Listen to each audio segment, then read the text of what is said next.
Bom, então vamos lá, né? Sobre os desclassificados do ouro, eu vou falar da parte 2. O Caio deve ter introduzido aí para vocês sobre um pouquinho da biografia da Laura e também o falso Fausto, que é o capítulo 1, né?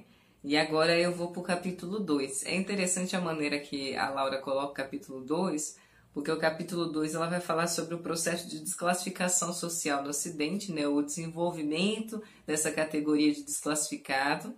E aí, essa é a primeira coisa que ela vai colocar aí no capítulo 2. Porém, ela faz subdivisões, ela coloca em relevância 5 coisas, né? Que é esse processo de desclassificação social no Ocidente, Império Colonial, engastos de delinquentes, Brasil, estrutura econômica e processo de desclassificação social, o processo de desclassificação nas minas e as várias formas de utilidade de desclassificados. Então, essas são as coisas que ela mais dá relevância, que ela vai puxar aí nesse capítulo 2. Então, vamos para a parte do número 1, né, que é o processo de desclassificação social no Ocidente. Então, o que a Laura faz?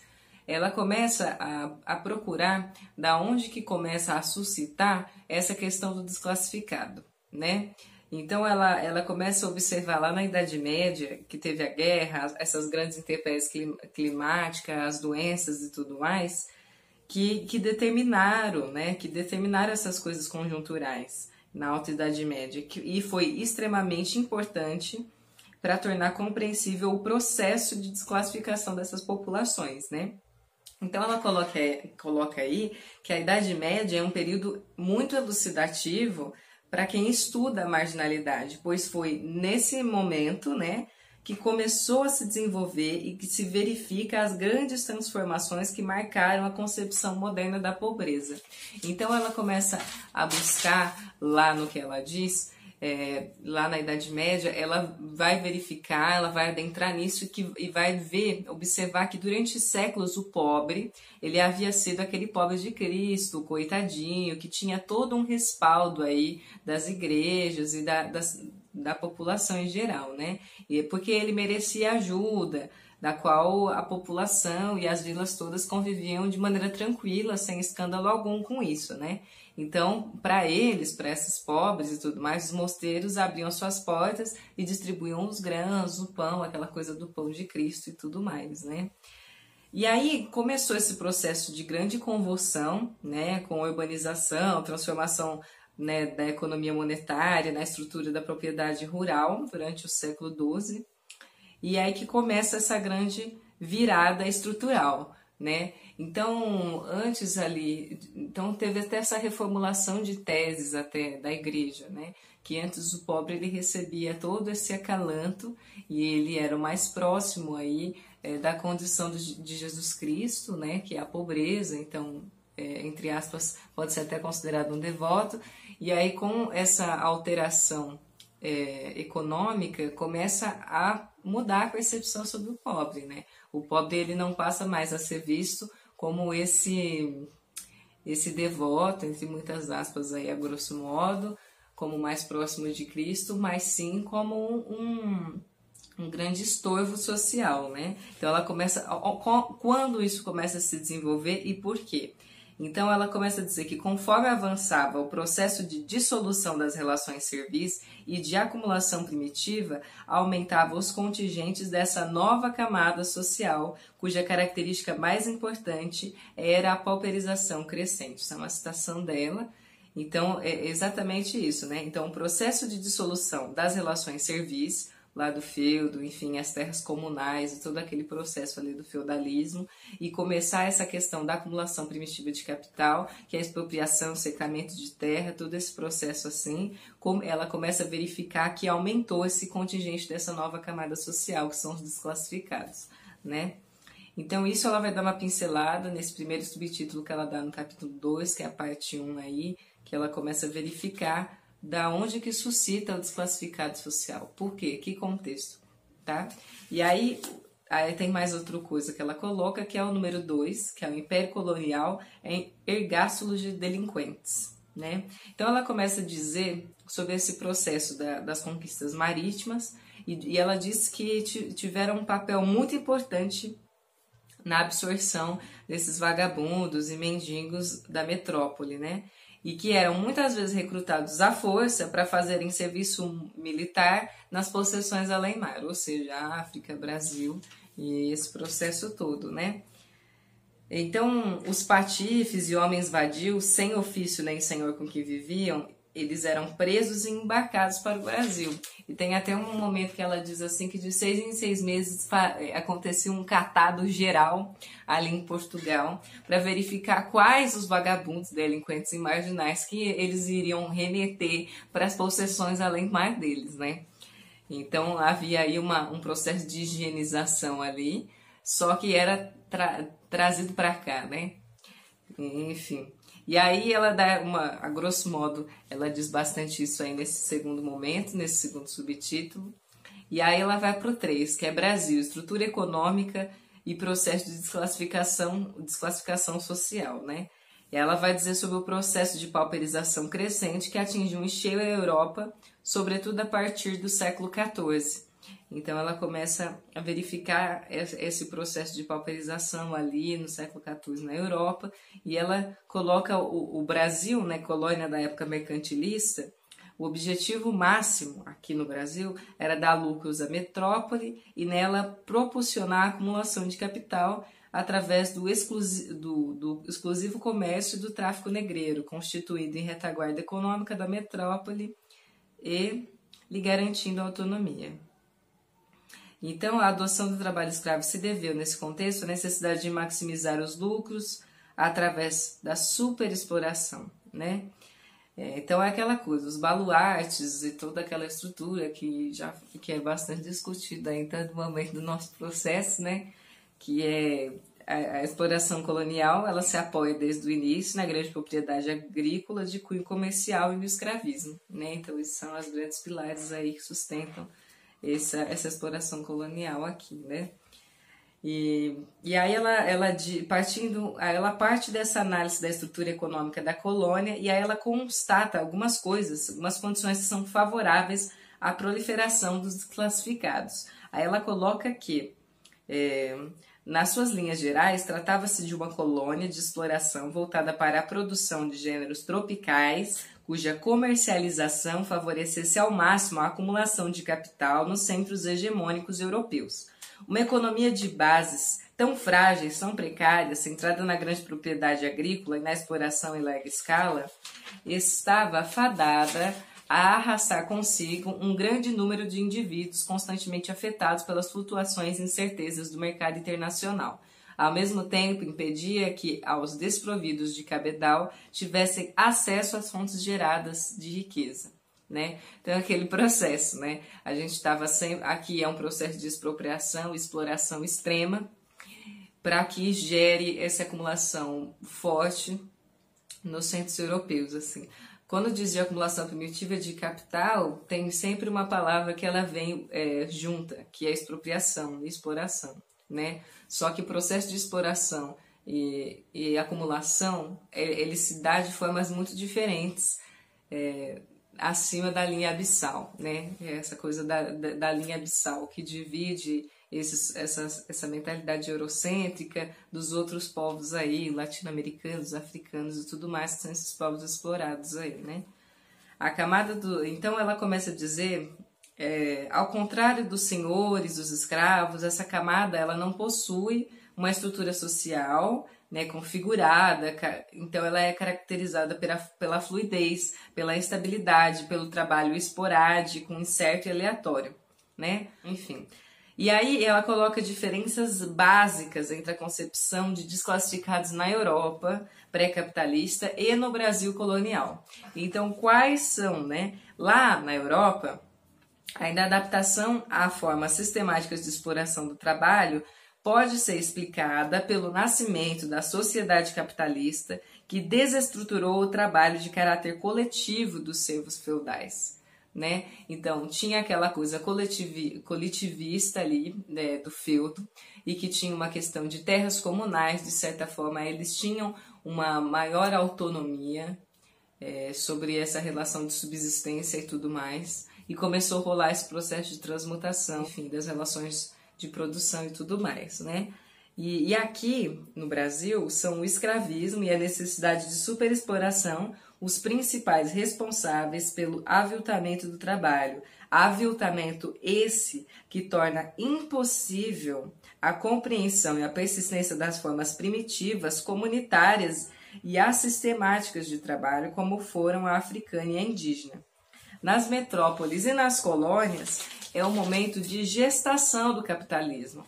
Entretanto, apesar de complementares, conexas e até mesmo indissociáveis, são diversas as formas com que se apresentam em um e no outro ponto do mundo, né? Então, por mais que esse processo de desenvolvimento capitalista esteja acontecendo na Europa e no Brasil, são processos muito diferentes que estão acontecendo esse processo de desenvolvimento do capitalismo, né?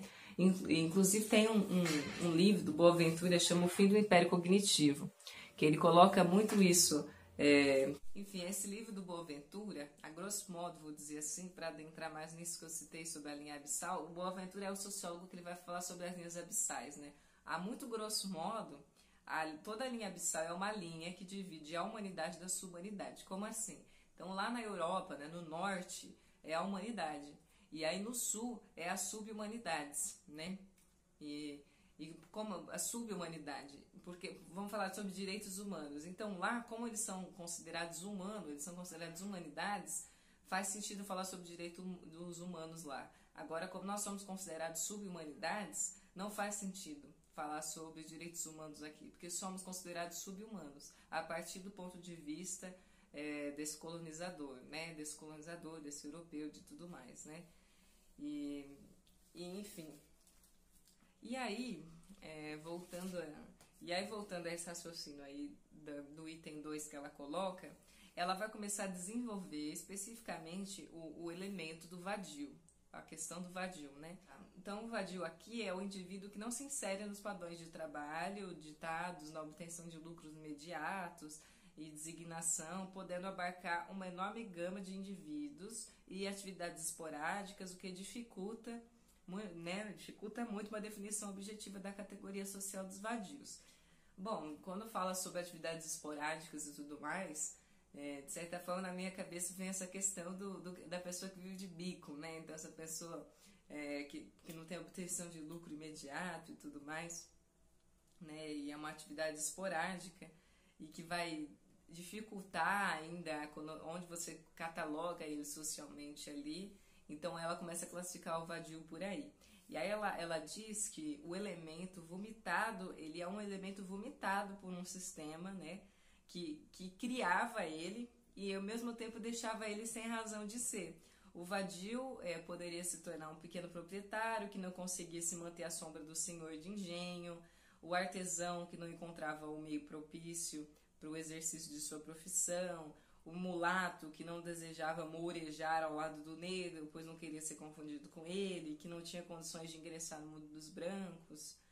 O vadio continuava muitas vezes a ser o que já viera de além-mar com essa pecha, né? O criminoso, o ladrão, o degredado, o desocupado, desprovido de trabalho, né? Então ele tornava-se assim oneroso ao sistema, que é aquele processo de recusa e todo um boicote à vadiagem aí, né?